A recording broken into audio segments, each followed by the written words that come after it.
Ladies and gentlemen, happy 4th of July. It is the 4th of July, and I would like it to be happy. So don't come at me with all of this political stuff. Happy 4th of July. This is something that I feel needs to be said. And it's not to knock anybody, it's just to bring some fresh perspective to life, to the world. We are in an interesting time, a time the world has never seen. The global pandemic, social injustice. There's a lot going on right now. And you need to give people a lot of grace. In the most tense time ever, we are giving people the least amount of grace. To be wrong or to maybe make a mistake. I'm not supporting people doing anything evil or of bad intention, but sometimes people do the wrong thing unintentionally. So people need to be given some grace. I need some grace. You need some grace. Everybody needs some grace. So that's first thing. You need to look inside and see, am I giving people grace or I'm just attacking everybody that disagrees with me on everything? Mask, no mask, social justice, no social justice, 4th of July, statues, flags. Whatever it is that gets you going, you need to be able to give people some grace and step back and understand that not everybody sees the things the same way as you. And some people are actually ignorant, not of their own doing. They weren't given a great brain. And I'm sorry if that's offensive to some people, but that's just life. But my second point, besides people need to be given a massive amount of grace, the loving thing to do when your neighbors and the people around you, when I say neighbors, I mean fellow humans, when your neighbors in life are all going through a very tough time and you're part of that tough time, everybody needs love, and grace is a form of love. So this is a call to action that you need to show the people around you grace and love, not judgment and hate. Never in the history of the world has judgment and hate built something great. Never. Never, never. It never has and never will.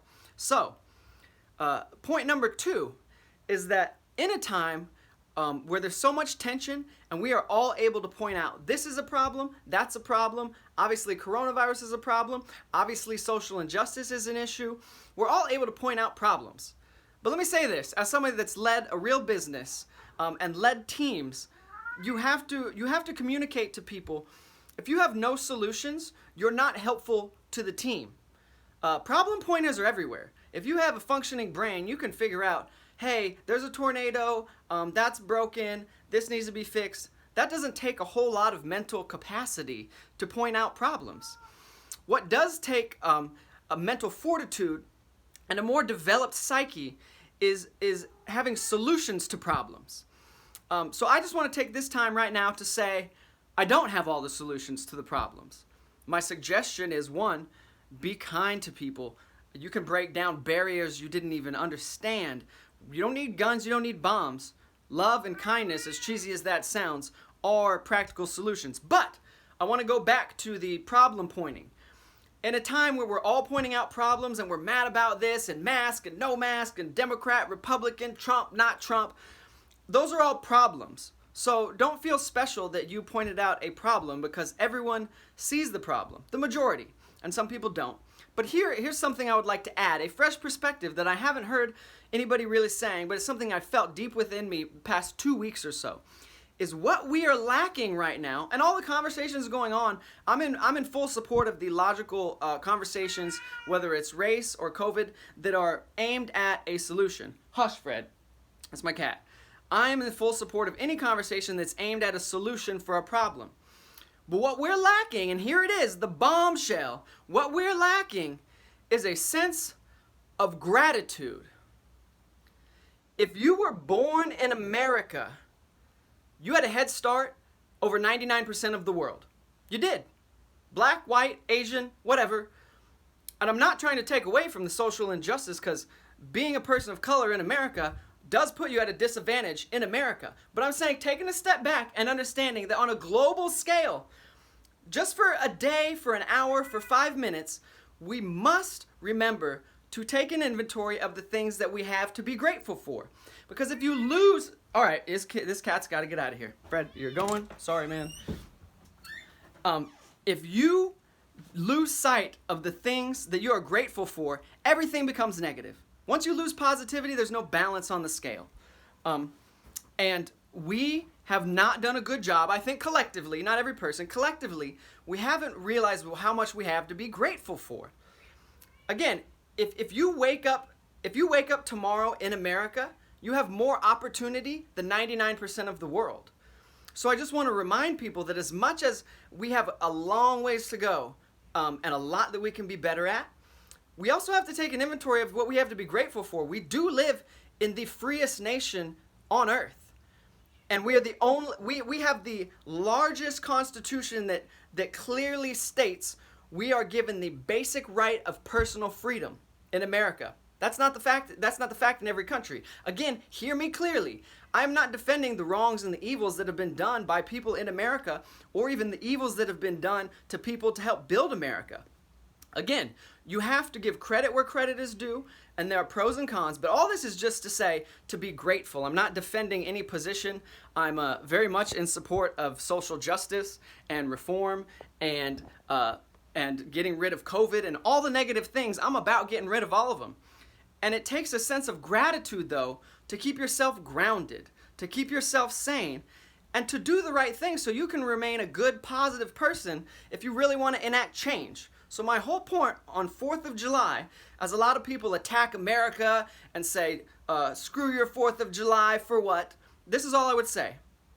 For the simple fact that I would like to observe today, not all day, I'm not partying, I'm not doing anything crazy, but I've taken a few minutes today to thank God that I was born in a country that gave me more opportunity than 99% of the rest of the world. If you were born in America or live in America right now, you have more opportunity than 99% of the world. If you live in certain countries, say North Korea, and you speak out against their leader, as we do against our leader, you could be jailed and killed, disappear, never to be heard from again. In China controls the internet. So I wouldn't be able to put up this video in China if it was something the government deemed they didn't like. China controls the internet. So in China, you're not allowed to just get on the same internet we're on here. And a lot of you don't understand that. That's okay. Again, my whole point here is to not take a side, not to make this political at all, is simply to say to you, please remember what you have to be grateful for. And one of those things is being able to wake up in a country where you can go out and protest. You can say things about our leader if you don't agree with him. And you're allowed to do that. You have the constitutional right to do that. It's written into our Constitution, the founding of our country. And not every nation has written into the founding of their country, you can disagree with our leadership. Very few countries have written documentation saying you have the right to disagree with us. That's not a normal way to set up a country. So, all that being said, again, it just comes back to gratitude. Whether it's 4th of July, COVID, whatever. In the midst of struggle, this is the point, I'm going to bring it home. In the midst of struggle, you need to be able to at least find something to be grateful for. And in the midst of struggle today, on the 4th of July in America, I am grateful, not for all that America has done. There's a lot of good, there's a lot of bad. But I am simply grateful for the fact that I woke up today in a country where I'm allowed to say whatever I want. I can disagree with anybody I want. I won't be arrested if I post the wrong thing on the internet. I have freedom and opportunity that most of the world does not have. And I cherish that. And it's not a nationalistic stance. It's not a Republican or Democratic stance. It's just me, Kyle, as a human, recognizing I got so lucky that I just was born here in a country that allows me the freedom to speak and say and do whatever I want. I'm grateful for that. And you should be too. So, with that, I'm just going to say one more time. Please, at least understand, it's okay to celebrate 4th of July in the context of just being grateful that you live and were born in a country or woke up in a country that allows you freedoms that most of the world does not have. It's just a perspective of gratitude. Again, the last thing I'll say is, I am not taking away from anything that's going on right now.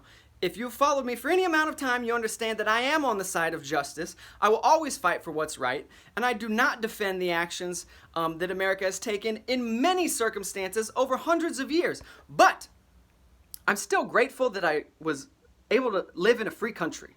That's what I'm grateful for. And I'm grateful that I have the right to fight against injustice.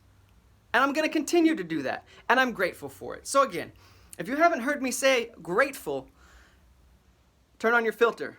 Please, today and every day, try to find a reason to be grateful. If you took nothing else from this, all I want you to hear is every day you should at least find one or two things to be grateful for. It's a good tactic to live a good life. I love you guys. I hope you're being safe. We will talk soon.